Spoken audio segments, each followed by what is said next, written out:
Kyagulanyi from our Ohio chapter. So I love the way this was organized because it's chapters working together, because guess what? In the new Uganda, we are all going to work together. So we are presenting a paper that we titled Reclaiming the North, a strategic framework for implementing the protest vote in northern Uganda under the National Unity Platform. And in summary, before we go into some details, we are exploring the strategy we want to use in implementing the protest vote in Uganda's northern region under the guidance of NUP. And we're considering its demographic importance, its political awakening, and historical marginalization. Northern Uganda holds immense potential to become a pillar of transformative change in Uganda. And we have, many of us have seen this in the passing of our Vice President, Dr. Lina Zedriga.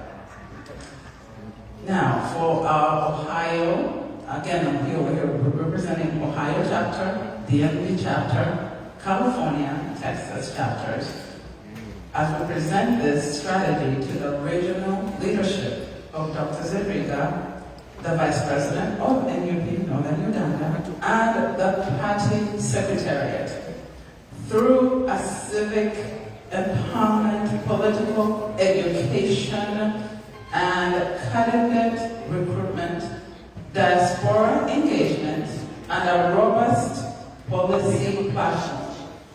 We aim to provide a roadmap for securing electoral victory and dismantling the 40-year dictatorship of General Museveni. So first we're going to look at the contextual background. Northern Uganda has long been at the crossroads of national trauma and resilience, which we saw when the region was faced with, of course it's debatable at this point where this problem came from, but when they were faced with the problem of the Lord Resistance Army, the LRA, of Joseph Kony, which was over 2 decades. And I personally remember, actually for me, my parents, those were the first times we headed in protests in DC. That was the first time I did protests because we recognized that there was a problem, but we didn't understand. Now, that was over 2 decades, and of course it was trauma, psychological, physical, and of course that there was economic collapse because of all that problem and mass displacement. Now, despite relative peace after 2006, the region remains underdeveloped with limited infrastructure, inadequate healthcare, and widespread land disputes.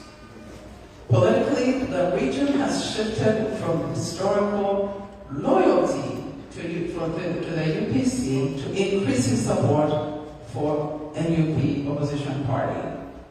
In the 2021 general elections, districts like Gulu, Kitgum, and Lira exhibited significant opposition sentiment, and they illustrated the readiness for political change.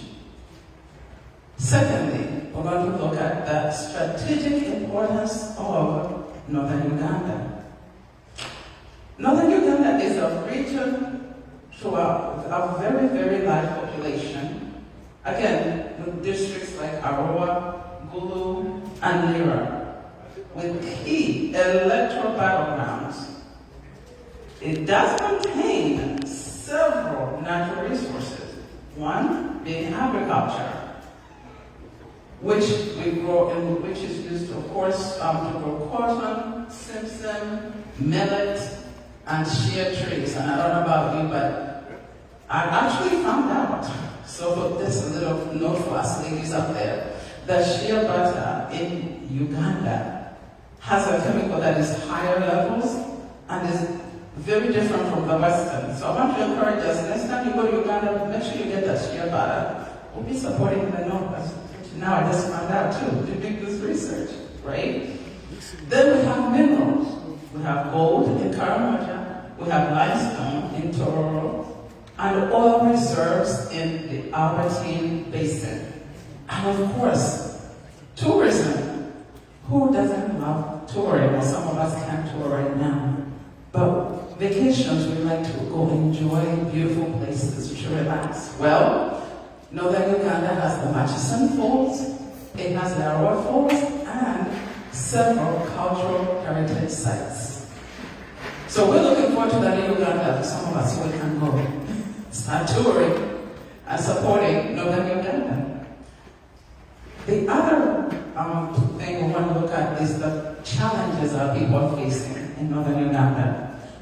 We mentioned economic marginalization. One of these is coming from the fact that despite having fertile land, there is very little access to markets and modern tools. So we really have, in the new Uganda, we really have to look at this. And the new Uganda is coming very soon, because we said it's coming now. Of course, there's land grabbing, but this is an issue, not just in Northern Uganda. And unfortunately, we have the General Southern's people who are really pushing our people off their lands.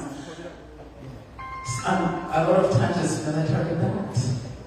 So we need to look at this because our people were already displaced in Northern Uganda because of the LRA, and now they're continuing to be displaced off their lands. Because of now, Museveni and General Southern's people. So those are a growing concern. Then we have youth unemployment. And again, we tend to sometimes when we talk about our people in the central, finishing school, nothing to do. This is the same situation in Northern Uganda. And over 70% of the population is under 30. We're missing out on a rich resource. So we need to look at this. And of course there are infrastructure deficits in the schools, the hospitals, and the roads. And then we cannot ignore the mental health and trauma. It's very difficult for somebody to be their very best selves when trauma has not been dealt with. Especially from the post-war problems and the continuing war.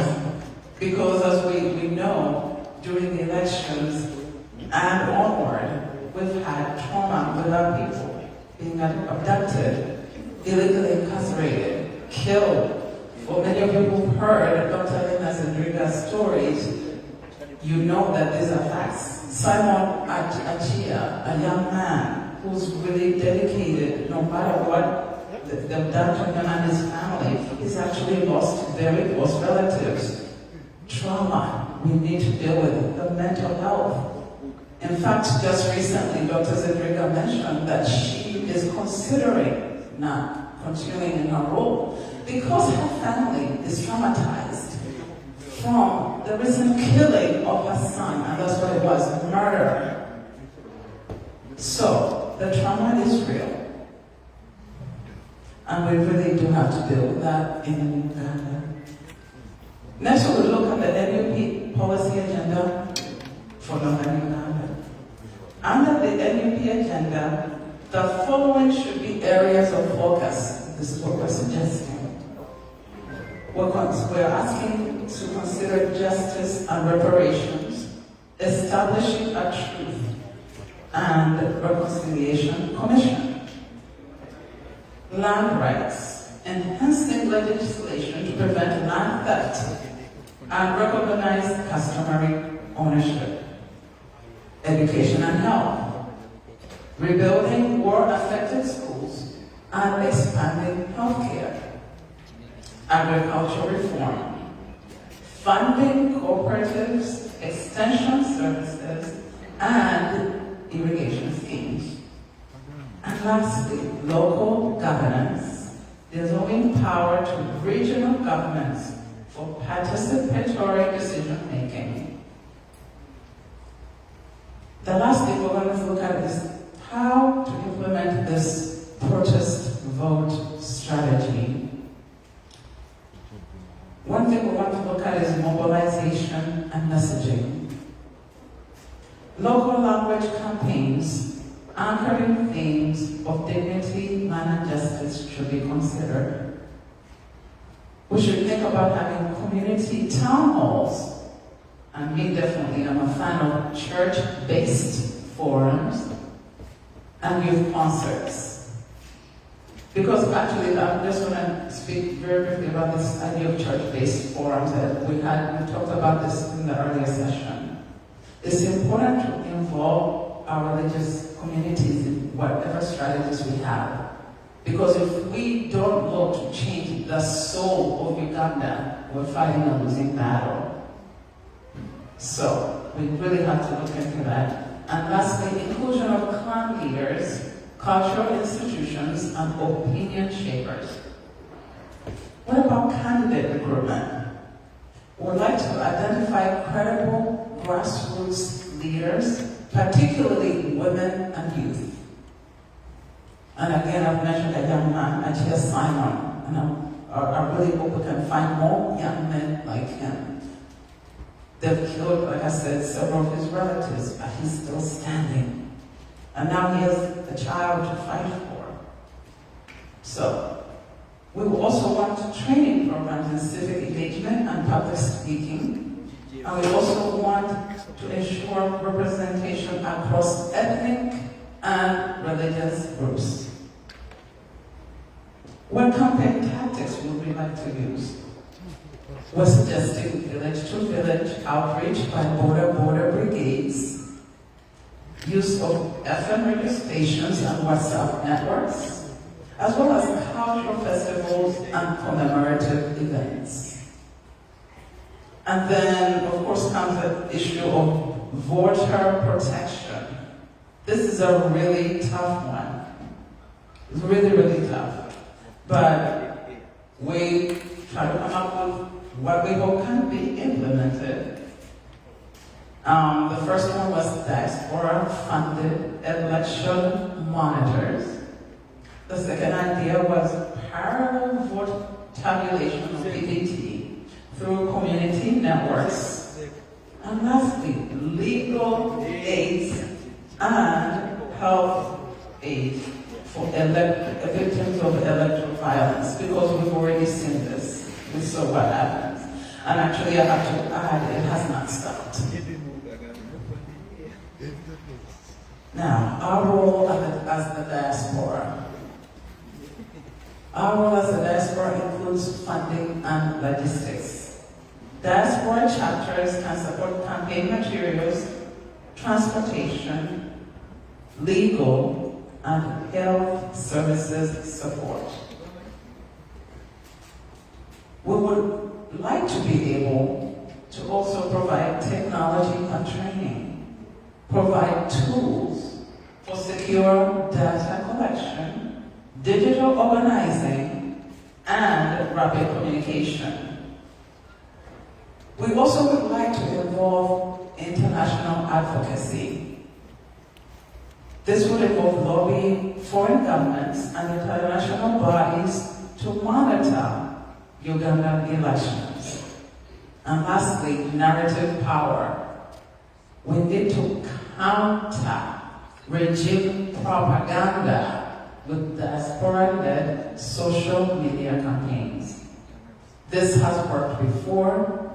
Many have remained on this path, and it must continue. And I'd like to actually give a shout out to one group that has stayed consistent for all these 5 years, called Uganda is Bleeding, which was started by Doris. She has used social media in every way to make sure we stay in this fight. And I have to say that I was demoralized, did not know what to do after the election was stolen. but Uganda is Bleeding has really helped me and several of us know that we can use social media to educate, to talk it out. Even our frustrations, even if we have nothing, we're not sure what to do next. We need more of us to do that. They've done it on Facebook, on Zoom, Twitter Spaces. They are the ones that have stayed consistent, and we do need that consistency. So let's raise up more Dorcases in these few months. Now, what are the risks and countermeasures? Of course, the biggest risk is regime violence. We've seen this before. It continues.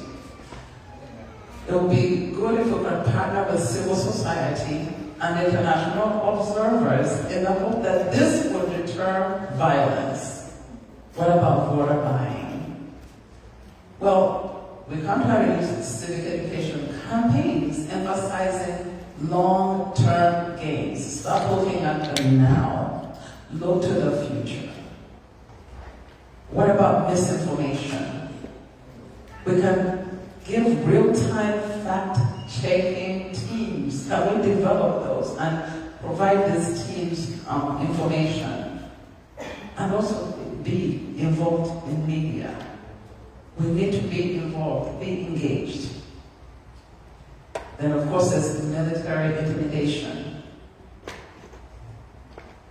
We can offer legal support and regional security coordination. In conclusion, Northern Uganda will rise. Northern Uganda must rise. Because the rising of every region, including Northern Uganda, means Uganda rises. The North has suffered for a very long time. With the leadership of NUP, the support of the diaspora, which is you and I, and those of you watching these videos either live or recorded, with the courage of the people, the region can rise as a beacon of political transformation with people, more Dr. Lena Zedrigas, more Atia Simons. The protest vote is not merely a rejection of dictatorship, it is a reawakening of collective dignity. And now I'd like our partner here to give us a little bit of real-time ground facts. Thank you so much for the presentation. As we go through this, we want to know what is happening on the ground, because our challenge in the election, the protest vote, is to make sure not just get more members of parliament like some have interpreted it, but we need to increase the numbers everywhere. And as we have presented, the Northern Uganda is a very good opportunity for us to do that. We have a region that, when you compare to the others, it is very geographically expanded. Okay, as we wait for the yes. Of all the areas, it's very diverse, very large. So when you think about what we need to cover as we mobilize our voters, this is something that you have to almost double also the cost of some other areas. And we have a lot of sub-regions to cover, which are very big. We have like Acholi, Karamoja, and Nango, and others that we are to cover. We had a map that for some of you, we are talking about Northern Uganda. You may not be very familiar with that, but you will be able to see it and see how big it is compared to the other areas. Then we know that every election is local, so we have to start from the ground up. We have constituencies in Northern Uganda, 123 constituencies, but of them, we didn't have any representation in the last election. We had the area dominated by NRM, a few sprinkles of UPC, some FDC. Our challenge as a party is, how do we make gains where it seems like everything is yellow? And we have to compare how many votes that the person allegedly got, because with Uganda you always have to add that allegedly in the numbers. We have to compare those numbers and then set out a target. What do we as a party have to do? What are the numbers we are looking at? Are we looking at, we are thinking about, okay, to win, you need 51%.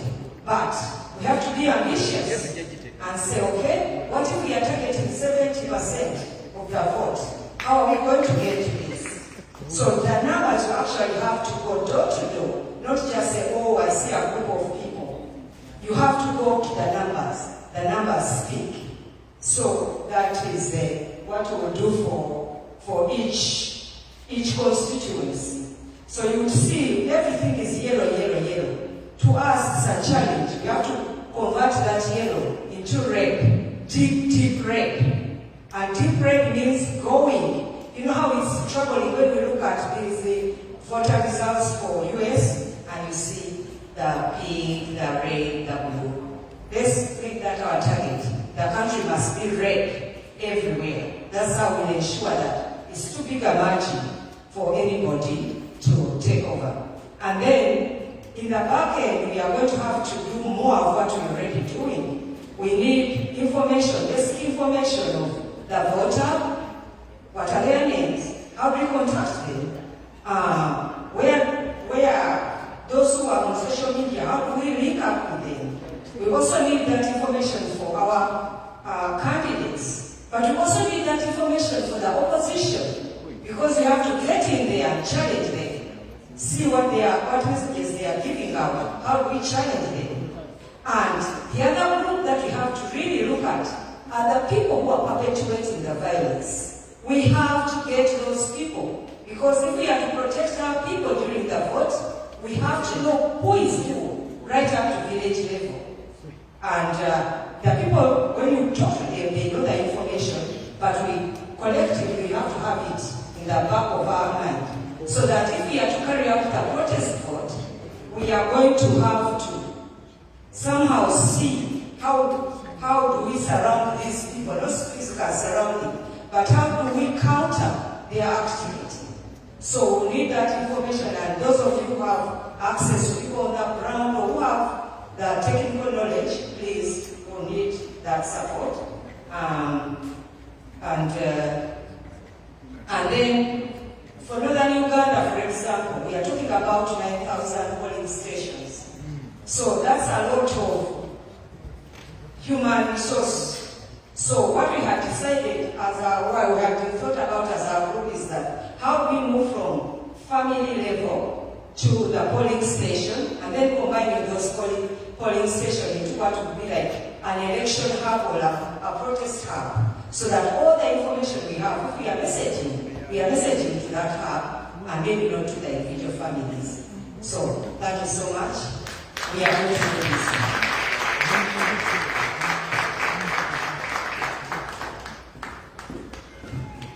Thank you so much. Another round of applause for thank you, Comrade Mary, and the group that compiled that letter. You know, Northern Uganda, that topic is very pertinent to me.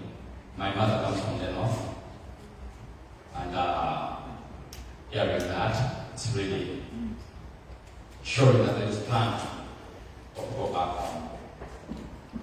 It's very unfortunate that there is a stretch that comes from Soroti to Abil district. It's about 100 miles. I don't know if any of us here has been there. But personally, I've been there. It's like 2-hour drive. But you know, we used to drive for 8 hours to get to Abil district. And at least sometimes they say, when they speak about gerrymandering, because in Uganda, if you add all the MPs from the western part of the region, they beat all the MPs from the north, the central, and the east. So even though we all said we are in Parliament, we are voting all the 3 blocks against Western, they can still beat us in the election in the House and the plenary. So that was intentional. I've been to all the regions. When you go in the east, you can drive big stretches and you don't see people there. But you know why? It's most of the counties and districts. You find people coming to Parliament with 7,000 votes, and you have Uganda in Kampala in Parliament right now with 75,000.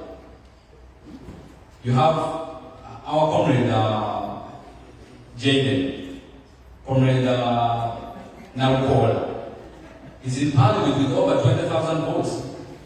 But back in the western part of the country, 3,000 votes, and someone's a member of Parliament. That's a mockery. In America, every election, they will count the population, then they will partition, if need be, the members and representatives of the House.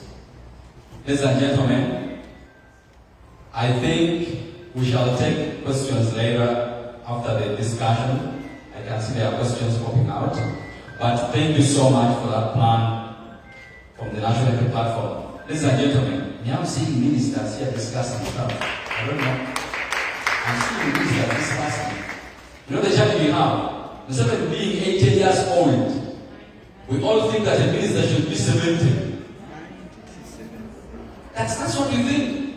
If you ask for ambition in Uganda and you're 30 years old, they say, because they expect someone to be 60 years, 65 to be a member of Parliament. That is so unfortunate. The youngest MP here in America,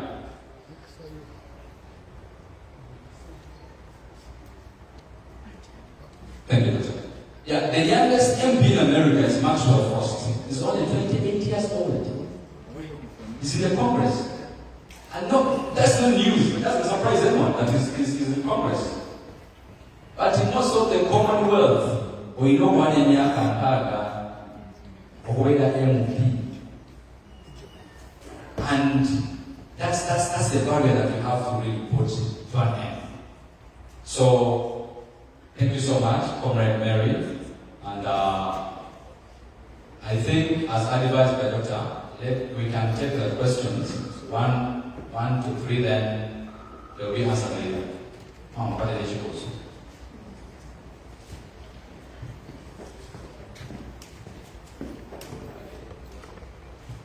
Thank you so much. I wish to thank the presenters. I wanted to, first of all, I think we need real-time data to be able to tackle the issues in any region, because we didn't mention any data or statistics. In Uganda, I know as 35 districts, and it has 7 million people. But I wanted to advise all the presenters that we need real-time data if we are to tackle the issues in any region. Having said that, I wanted to know the role of the local district offices which were opened up, because we are looking for allies, we are looking for ways of working within an area. So I know that no opened up offices, district offices or localized offices. So how are they functional? How are we going to link up with these offices?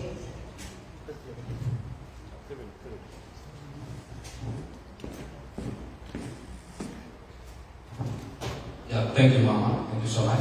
I think we'll have a session whereby all the discussants here have to come and speak about and reply those questions. So please don't hesitate to raise your hand and put forward a question for those who are going to be presenting. So, ladies and gentlemen, Mama, thank you for that question. I think it's taken, will be answered later.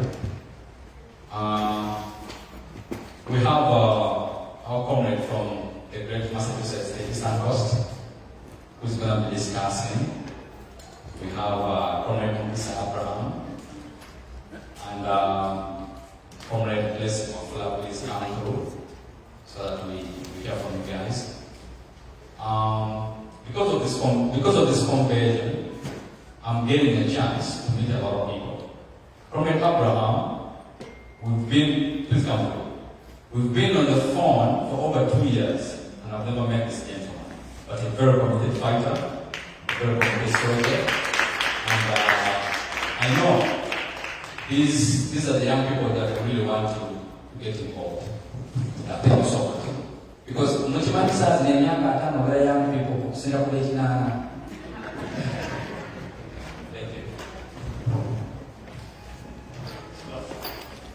you. Good afternoon, everyone. My name is Blessy Wafula. A little bit about me. I'm a freshman at UMass Boston, and I would like to present my paper that I wrote on corruption in Uganda and what we can do to change that. So, to start off, I would like to talk about how a government rooted in corruption is ultimately a self-destructive system. It erodes its trust and it fails to serve its citizens. And often it relies on fear and force to maintain control. We've seen a lot of those factors play into Uganda over past elections, and we have seen how the government has failed to serve its people and is instead using them for their own personal gain. In the United States, you see that there's multiple safeguards and checks and balances that are designed to reduce corruption in leadership. We see that in presidential elections here, they involve campaigning on policies and beliefs, engaging voters, and fundraising within transparent rules. We also see that presidents are elected indirectly through the Electoral College and solely not by popular vote. And we also see strict term limits, only 2 4-year terms allowed. These structures are meant to prevent power conciliation and protect democracy. However, in Uganda, the reality is very different. We have seen that the President Museveni has been in power for many, many years, longer than I've been alive, and his prolonged leadership is not a true reflection of what the people would like, honestly. His rule has been plagued by repeated allegations of corruption, repression, and election manipulation as well. So the second thing I'd like to touch on is the mismanagement of public resources that we've seen with this government. Museveni's government has faced persistent criticism for misusing national resources. Foreign aid, government budgets, and funds meant for public projects often never reach the intended beneficiaries. Allegations include large sums of money siphoned into private accounts of government officials, embezzle and misallocation in the sectors like health. There's a huge lack of medical supplies and understaffed facilities. We see that in hospitals in Uganda, they do not have the adequate care that the people would need, and this is all due to the government failing its people. We see education is also very, very poorly maintained. Having family in Uganda, having been in Uganda for a little bit, I see that if your kid's not in private school, they most likely won't get good education, which it keeps the people oppressed. Not having education does not allow people to be knowledgeable in what's going on, and it keeps the people oppressed. We see poor infrastructure and terrible public works, all because the government is using its people instead of serving them. Lastly, on the session, I'd like to say that citizens are also excluded from budget and financial decisions. This exclusion means that people have no voice in how the money that belongs to them and should be going to them is being used, even though it directly impacts their quality of life. The lack of transparency in government contracts. Museveni's administration often awards major government contracts without competitive bidding. He frequently, these contracts go to family members of Museveni, close political allies, businesses with strong political connections. This keeps people oppressed because people cannot often branch out into entrepreneurship and do different things because their government keeps them down. And this practice is sometimes normalized culturally by using public office to benefit one's family or community. It's not widely challenged. The consequences of these include inflated project costs due to lack of competition. We see low quality public services such as roads, hospitals, utilities, and legitimate companies without political ties are locked out of opportunities, reinforcing economic inequality. The fourth thing I'd like to touch on is political patronage and elite capture. Museveni's power is maintained through a network of loyalty rather than demographic accountability. Political patronage, high-ranking positions given to people based on loyalty, personal ties, not qualifications, public support, and in return, these officials protect Museveni's power and keep him where he is today. Officials often misuse state resources such as military and police funding for personal enrichment and political control. Government funds are regularly channeled into buying votes in rural areas such as northern Uganda that we just touched on, and funding pro-Museveni rallies, also suppressing opposition activity. The 2021 election is a case study that we can use to see how this has played out in recent years. The opposition candidate, President Kyagulanyi Ssentamu, he is a popular musician turned into politician, became a serious threat to Museveni's hold on power back in recent years. His campaign appealed to the youth and economically struggling population. Leading up to the election, supporters faced violent clashes with security forces. They were, Mr. Kyagulanyi was arrested in November of 2020 and reportedly beaten, and it sparked nationwide protests.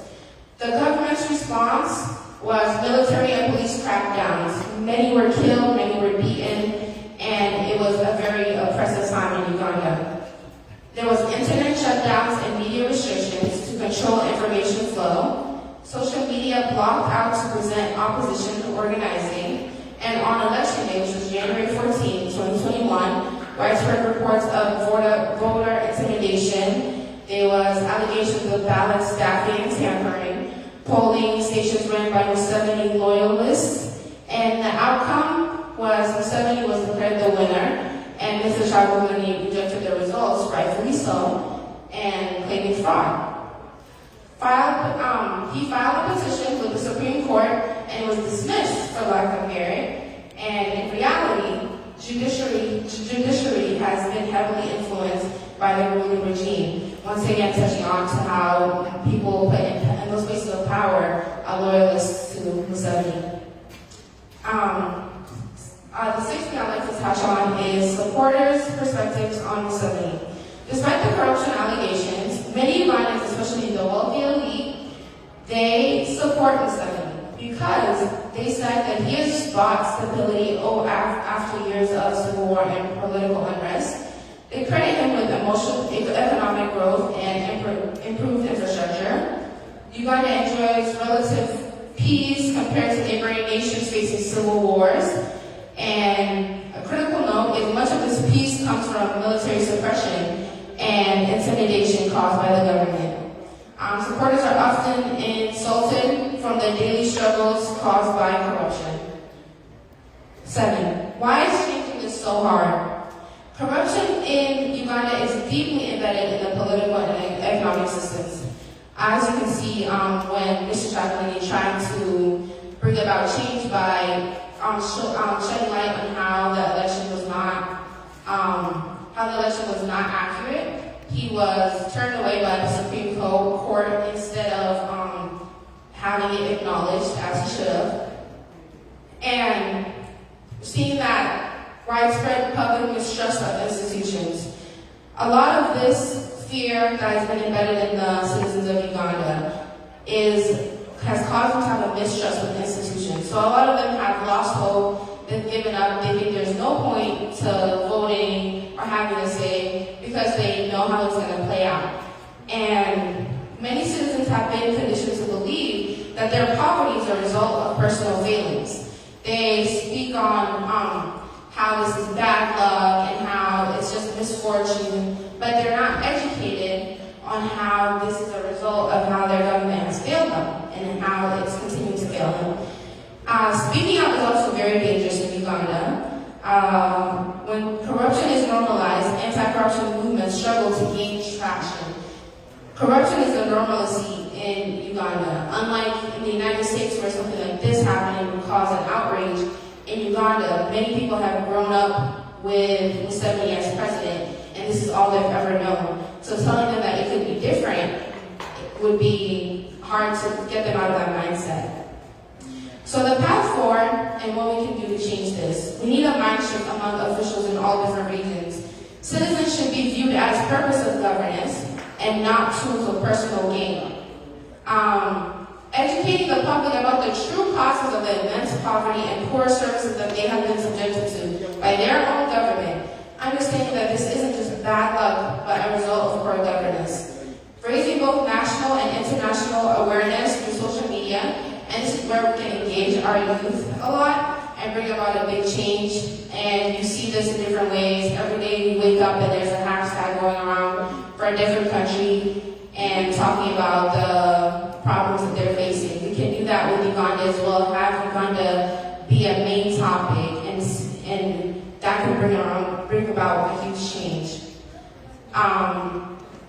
Resistance and protest, as well as the protest vote that we are speaking on as well, could eventually create change. Though this might cause an escalation before causing improvement, I think it's something that we would need to go through so we can see a better Uganda.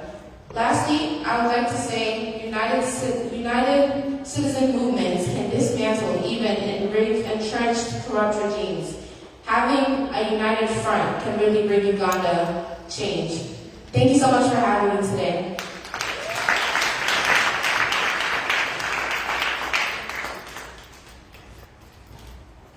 And my name is Blessing Mufula. One more time. Thank you. People power. People power. People power. Our power. People belongs to. People belongs to. Power belongs to. Is it true in Uganda?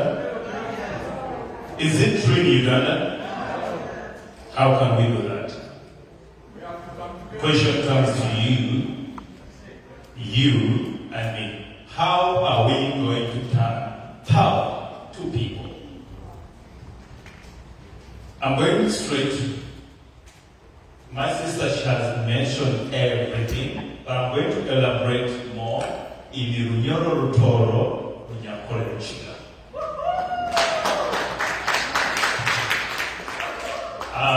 Ndikusaida Munyoro, I'm a Munyoro. My name is Gisa Ahmad Abraham. I'm a Munyoro, Mutoro, mixed up. But I'll try to mix both languages, Runyakore, Ruchiga. Owakamera, njagala recording ebinebitu. Balitwale abantu bowaitu basobole okubiwuura ebyenkubaza okyalati.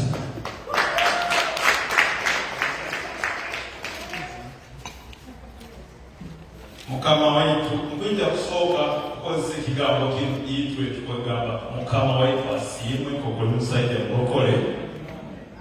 Mukama waitu asiimwe. We welcome you all who are here in this diaspora for this wonderful or a trademark. Let this day be a day marked to change Uganda, not just to change, but to remove all ways of dictatorship.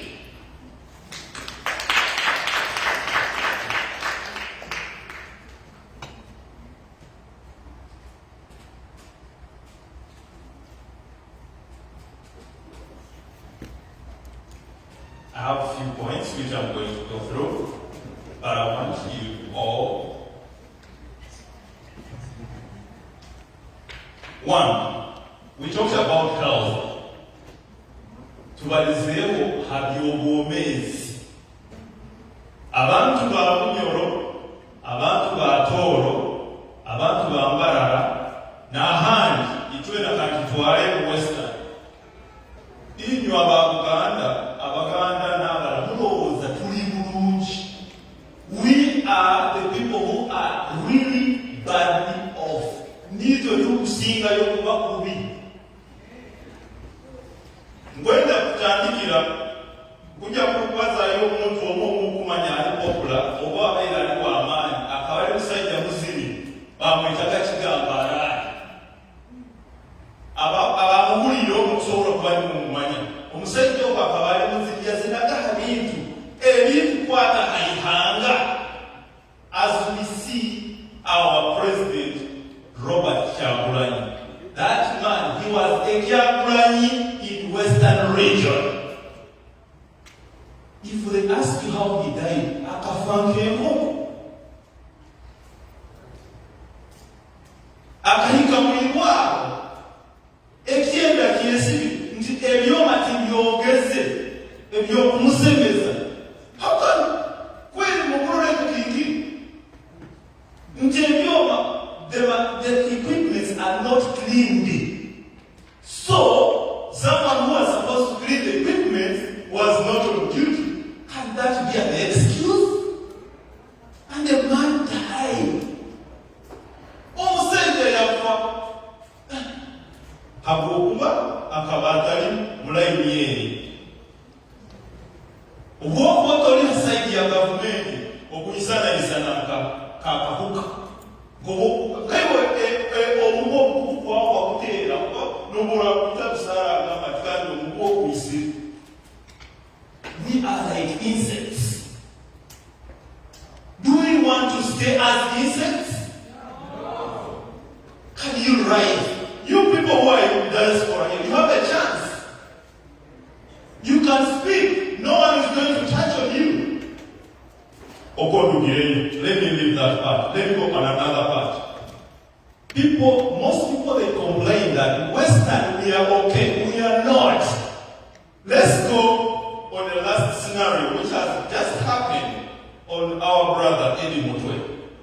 I'm sorry if I use the wrong word. Muranganyira. Ono mutabani wakanyomusali. Yarugayo openly. Ntininyowe mwine mu basement. Maybe none abali hano mu diaspora. Mukuhagira Museveni. Buzima, there is that feeling. Chichi. Niyongero tangega. Niyome nyakole. Niyome nyakole. Really? And your fellow nyakole. I tortured people. And you get afraid of what? What have you done to see the country become a proper country whereby we can all fit in and do something? You are nothing you can eat. You can drink. You can come in this wonderful place. Ingweda mungambire inywe. Bazere banyi babajya gamushwe kamkakini bayira bazere banyi bagenda asere na hoteli Kampala bayinga. Murano timukufayo.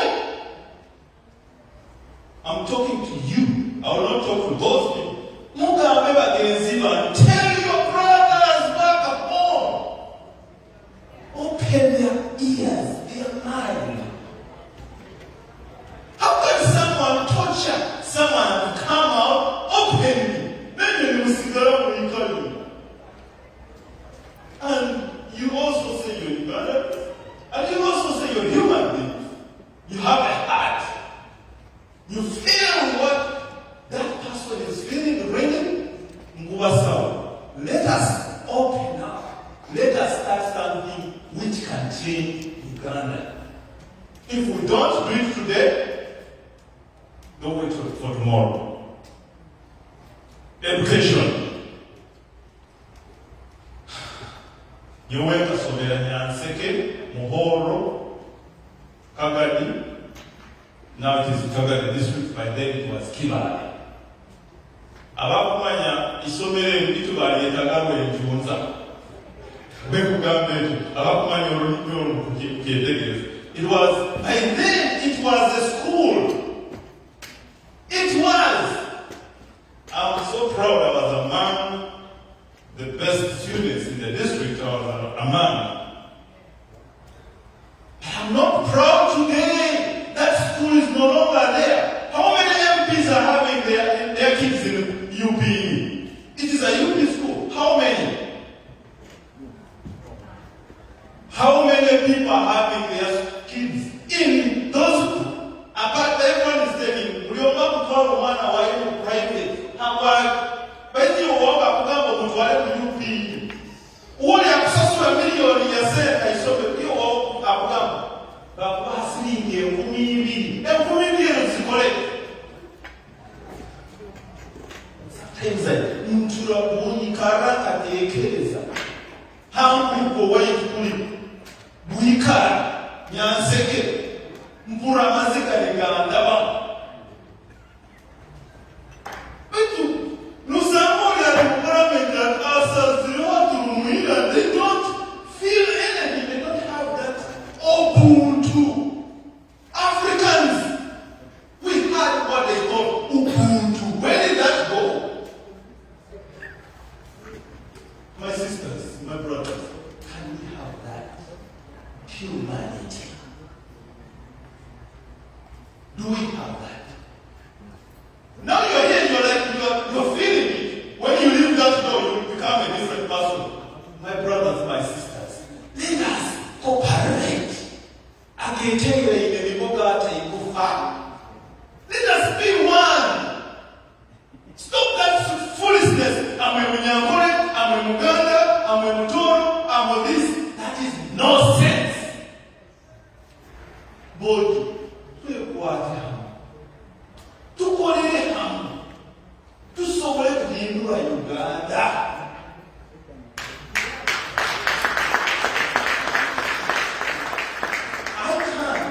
If I'm alone, you can't if you're alone.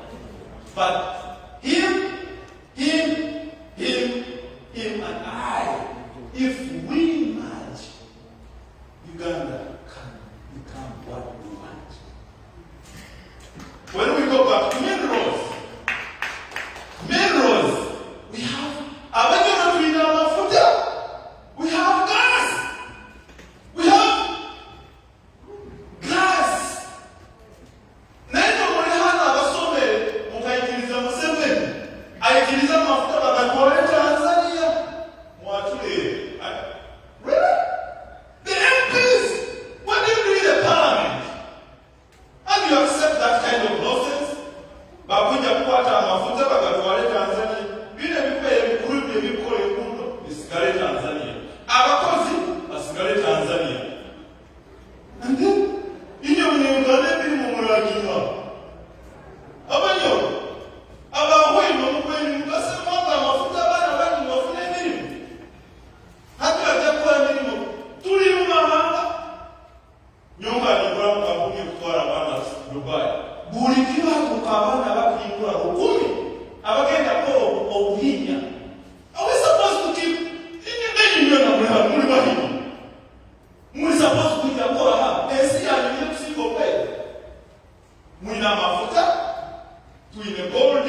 inywena abali banyisaba this time round baitukana tukiso buli MOP atongera kukola oba wanupu oba waki if they don't sit together batongera kugenda mahanga gandi bajanja omukobo bakuwa because they have immune they go out for treatment whether you are white whether what then we can change the country more especially those dictators. I'm winding up. Munganira, I've took a lot of time, but I feel a lot of pain inside me. I don't know whether you feel what I feel.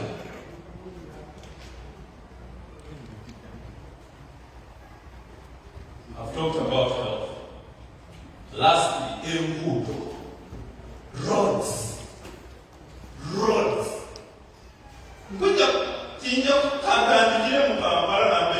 Kampala, the city of Uganda is like, I can't even laugh.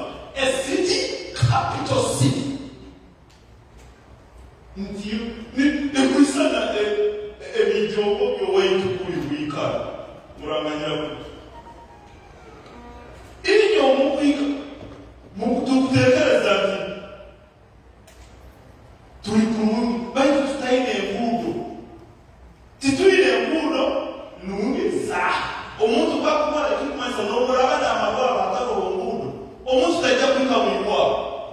there is no roads.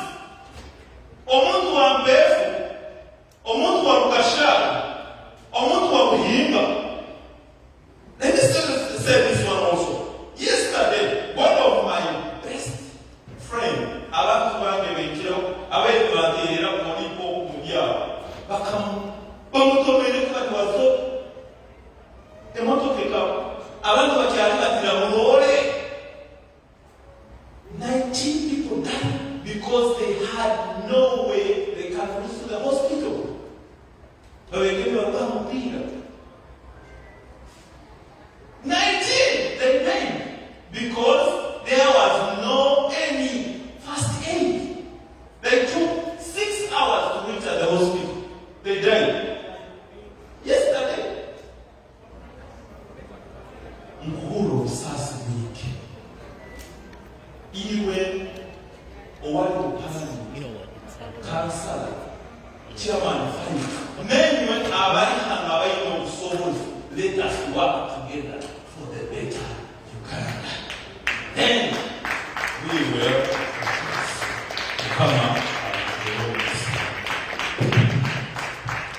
people power, our power, and you be everywhere. Thank you, Comrade Abraham. But then the pain is a lot. What would we want? Let's give him a round of applause. Thank you so much, Comrade Abraham. I respect the fact that, however much sometimes we let stuff down, sometimes, we tend to get busy on those meetings that we always hold on Wednesdays at the Boston chapter. That gentleman was be there, lockdown, waiting for the meeting. Thank you for that commitment. Please, let's speak to you. And the sister Blessing, she had lectures coming up, so she had to run back to school. But that's very encouraging that she had to spare time and come discuss with us and share with us the knowledge. It's very important as Ugandans to instill the geopolitics that is back home into our children. A lot of parents in America and the diaspora are less concerned about teaching our kids about Uganda. That's the biggest grave mistake. Let me tell you the news about Uganda. Do you believe that the land they use in Israel to grow food was stripped from Uganda? Yes, we do. So, do you believe that a day in the world they sell 2 billion cups of coffee and Uganda has one of the best coffee that is sold in the world market? Do you believe that from the west coast to the east coast, from north to south in America, they tried to plant coffee here, to cultivate coffee here, to grow coffee here, and it failed. In agricultural country, you just throw a seedling, you go back to sleep. After 3 months, you come and grab your weeds and eat. That's how beautiful Uganda is. So, we have to resharpen ourselves, reawaken ourselves, and remember the task we have ahead. It's a huge task, but we have to keep pushing. Ladies and gentlemen, please allow me to invite Mitala Press Chiwoneka in a small session, then you can take it.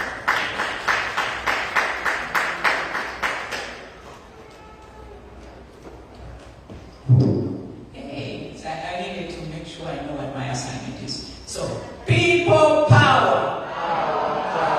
Our power. People power. NUP. Everywhere. Everywhere. NUP. Okay, good afternoon to you all. Mine is simple, is to help us focus. Focus on what is in front of us, and this is one major activity that we have to think about as we go through this conference. How are we going to resource the protest votes? That means individually, with friends, communities, and whichever. So, ideas are welcome, but we also need you as individuals to participate. So I just need to reiterate the messages that we put out in the morning. We will keep reminding you, and hopefully by the end of this conference, you would have made a determination of what commitment levels you might be able to participate and additional strategies that you think would be helpful. Okay, we have raffle tickets. Raffle tickets agent, Dr. Harriet Nanyoa. She's my sister. So you look for Grace's sister, that's she. She has raffle tickets, and those are sold $10 for 3 tickets. $10 for 3 tickets. Buy tickets for yourself, for your child, for your grandma, whoever you think about. Get them in the raffle, and then every day at the end of the main event, main activities, we will be having a draw. So hopefully we are ready for today's draw. If not at the end of this particular session, the evening session. So the other piece is pledge cards. The pledge cards are still being organized, but that is for you to think about at what pledge level as an individual. So that's another opportunity to participate, to contribute. On the pledge card, you will see the different contribution levels.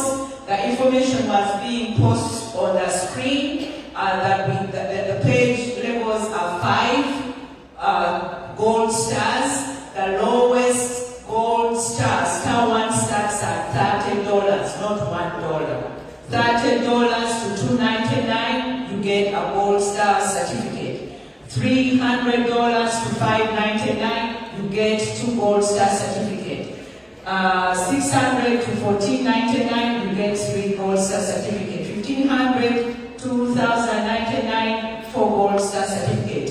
And $3,000 plus, you get a 5 very top executive, very, very extremely executive, that one. So we encourage you, this is us. So when they say protest vote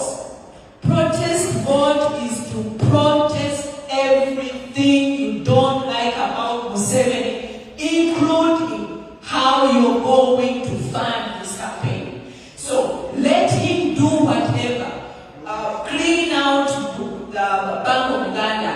Let him do. But we are going to do whatever it takes to do that which we must do for ourselves. That's us. We have control over that, and we're going to do it. So we are protesting. We're going to massively mobilize. We're going to massively turn out the campaign, the vote. We have to massively protect that vote and defend it. Kugamba. I mean, collective. Fair. So that's the idea. That's the attitude. You're protesting with your action. You're doubling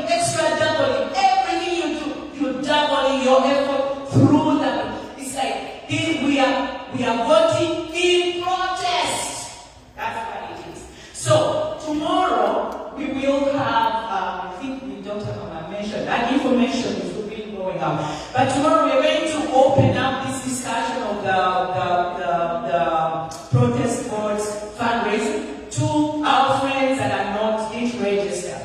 So that activity during tomorrow is opening, the official opening. During the official opening, we're going to also have a global fundraising kickoff.